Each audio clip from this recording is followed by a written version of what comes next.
AMU 11th entrance में आपको पता है साइंस की भूमिका कितनी ज़्यादा होती है। पूरे 50% पार्ट आपका साइंस का ही होता है। अगर आपने साइंस की प्लानिंग बेहतर तरीके से कर ली तो आप बहुत अच्छी रैंक के साथ में एएमयू 11th एंट्रेंस को क्लियर कर देंगे और एएमयू में पढ़ने का आप अपना सपना ज़रूर साकार करेंगे। जैसे अब तक हमारी एकेडमी से जितने भी स्टूडेंट्स टॉप रैंक पर आए हैं, उनकी साइंस की स्ट्रेटजी, मैथ्स की स्ट्रेटजी, जीके की स्ट्रेटजी ये बहुत इफ़ेक्टिव रही थी और इसी वजह से उन्होंने टॉप रैंक हासिल की। अभी आपने सुना था, अभी आस्था भारद्वाज जिन्होंने एएमयू 11th एंट्रेंस में टॉपर के रूप में अपनी सफलता हासिल की थी, उन्होंने भी आपको बहुत कुछ बताया कि किस तरह से उनकी स्ट्रेटजी रही थी। और मैं आज आपको जितने भी टॉपर्स रहे हैं, जितने भी एएमयू 11th एंट्रेंस में टॉप रैंक के साथ सेलेक्ट हुए हैं और जितने भी बच्चे अच्छी अच्छी रैंक के साथ सफल हुए हैं, लगातार सफल होते रहेंगे आगे भी, क्योंकि एक्चुअल में पढ़ना एक अलग बात होती है, एग्ज़ाम के लिए पढ़ना एक अलग बात होती है। हमें पूरी तरह से एग्ज़ाम ओरिएंटेड पढ़ना है। एएमयू 11th एंट्रेंस की जो ज़रूरत है उसके अकॉर्डिंग पढ़ना है, टू द पॉइंट पढ़ना है। जो एग्ज़ाम में आएगा 100% उसी के अकॉर्डिंग पढ़ना है। जैसी हमारी एकेडमी की खासियत रही है, जो यहाँ पर आगे भी आपके लिए उसी तरह से आपको गाइड करती रहेगी। तो चलिए हम शुरुआत करते हैं, अपनी साइंस की स्ट्रेटजी कैसे होगी। मैं डॉक्टर हरीश भारद्वाज आपको साइंस की स्ट्रेटजी ना केवल बताऊंगा, बल्कि साइंस से रिलेटेड केमिस्ट्री का पार्ट, आपका फिजिक्स का पार्ट बहुत बेहतर प्लानिंग के साथ में मैं आपके साथ पूरा इन्वॉल्व होकर उसको पूरा कराऊंगा। तो चलिए सबसे पहले हम देखते हैं हमारे साइंस में क्या क्या पोर्शन है। एक पोर्शन हमारा केमिस्ट्री का होता है, जो सभी साइंस की, जिसको हम मदर ऑफ साइंस बोलते हैं, क्योंकि केमिस्ट्री जिसकी अच्छी होती है नो डाउट बाकी चीज़ें उसके अकॉर्डिंग उसकी बहुत अच्छी हो जाती हैं, क्योंकि इसमें एक ट्यूनिंग शब्द होता है। जिस तरह से आप बेहतर तरीके के कॉन्सेप्ट को क्लियर करते हुए इसमें अपनी ट्यूनिंग बढ़िया बना लोगे, बाकी सब्जेक्ट में भी आपकी बहुत बड़ी हेल्प करती है। इसके बाद में आपका फिजिक्स आता है और उसके बाद में आपकी बायोलॉजी आती है। हमारी स्ट्रेटजी क्या रहती है, और आप हमारे साथ जुड़ रहे हैं तो निसंदेह यही आपकी ही स्ट्रेटजी रहने वाली है। सबसे पहले तो हमें सिलेबस को सही तरीके से जानना है। एएमयू 11th एंट्रेंस का हर साल अपना एक सिलेबस जारी करता है। जैसे इस साल के लिए हमने आपको सिलेबस के बारे में एक अलग से वीडियो के द्वारा बताया था। तो ये जो हमारा सिलेबस होता है, सबसे पहले हम इस सिलेबस को पूरी तरह से समझ लेते हैं और अपने सिलेबस के अनुरूप ही ये जो कुछ लोग या कुछ जो भ्रांतियां फैली हुई होती हैं, मिसकंसेप्शन फैला होता है कि एएमयू आउट ऑफ सिलेबस देता है। एक्चुअल में ये उनको इसलिए लगता है कि वो सिलेबस को बारीकी से समझ नहीं रहे हैं। एएमयू में सारे क्वेश्चन सिलेबस से ही होते हैं। जो आउट ऑफ सिलेबस लग रहा होता है वो इसलिए लग रहा होता है कि अरे वो एनसीईआरटी में नहीं था। एएमयू ने ये कब बोला है कि हमें एनसीईआरटी वाला ही हमारा पूरा सिलेबस है? एएमयू ने तो अपना सिलेबस जारी किया, उसको सही तरीके से आप विश्लेषण करिए। और आपको विश्लेषण करने की ज़रूरत नहीं है, हम आपके लिए पूरी तरह से इसको विश्लेषण करने के बाद ही आपको देते हैं। तो हम 100% एनालिसिस करके जो उसकी गहराई है उसको एक एक पॉइंट पकड़कर, सबसे पहले जो सबसे इम्पोर्टेंट काम होता है वो सिलेबस को पढ़ना नहीं बल्कि उसको अच्छे से समझना।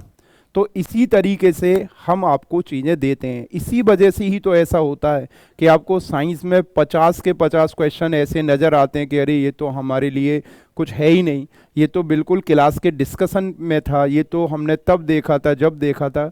वजह यही है, देखो 50 के 50 मैच करते हैं आपके, ठीक है? क्यों? क्योंकि सिलेबस आपका 100% इफेक्टिव तरीके से कराया जाता है। इसलिए 50 में से 30, 35, 40 कहीं से अगर मैच भी हो रहे हैं तो सिलेक्शन की जो टॉपर्स के लिए जो रिक्वायरमेंट है वो फुलफिल नहीं हो रही है, क्योंकि कुछ ह्यूमन एरर भी होती हैं, 100% एफिशिएंसी भी नहीं रह पाती है।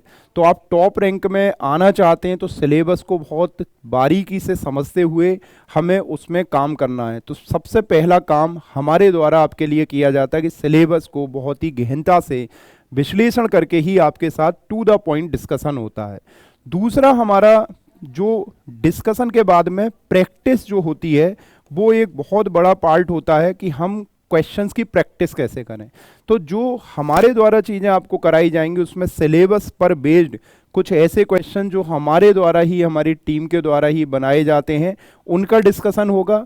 और उसके बाद में कुछ एडिशनल क्वेश्चन जो एनसीईआरटी के एग्जाम्पलर होते हैं उनका डिस्कशन होता है।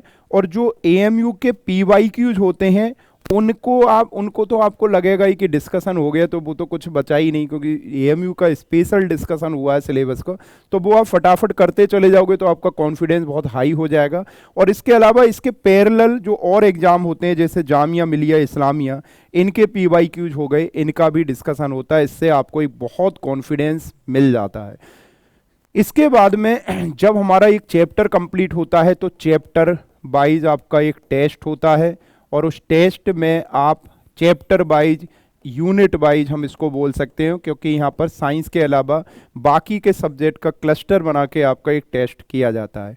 टेस्ट हमारे यहाँ पर बहुत ज़्यादा इफ़ेक्टिव तरीके से होता है, और इसी तरह से होता है जैसे एएमयू का वास्तविक एग्ज़ाम होता है, क्योंकि वास्तविक फीलिंग होनी चाहिए। अगर आपने टॉपर की बात सुनी हो, आपको हमने बातचीत कराई थी आस्था भारद्वाज, हालांकि और भी जितने भी टॉपर रहे कटारा एकेडमी से, तो सभी बच्चों का यही निचोड़ है। लेकिन जो ओवरऑल टॉपर अभी एएमयू 11th एंट्रेंस की आस्था भारद्वाज ने जो आपसे बात की थी, उनका भी सीधा सीधा क्या बोलना था कि यहाँ का टेस्ट पर उन्होंने बहुत फोकस किया, क्योंकि हमारे जो full test, part test, 15 test आपके जो हम प्लान करते हैं वो बहुत इफ़ेक्टिव होते हैं। ये भी हमारे एक बहुत बड़ा पार्ट होता है, और इसको आपको बहुत सीरियस लेना है।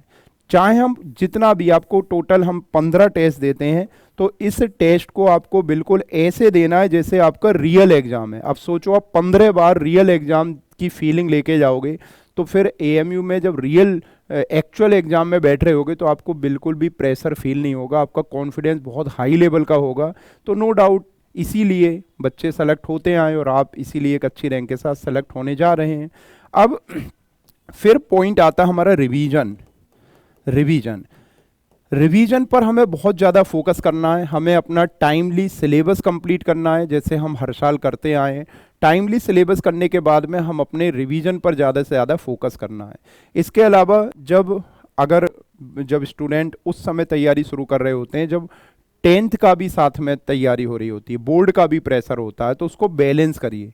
क्योंकि आपकी 11th एंट्रेंस की तैयारी अपने आप में, 11th entrance, AMU 11th entrance की तैयारी उसमें अपने आप में इतनी अच्छी है कि आपको 10th लेवल पर भी किसी भी तरह की कोई टेंशन नहीं होती। जो 10th में आपके 20 एमसीक्यू होते हैं, ठीक है, वो समझ लेना आप उसके लिए बहुत हाईली कॉन्फिडेंट हो जाते हैं, आपकी गलती भी नहीं होती है। और जो थ्योरी वाला पार्ट होता है या डिस्कशन इस तरीके का हो जाएगा कि वो आप बहुत कॉन्फिडेंस के साथ कर पाएंगे।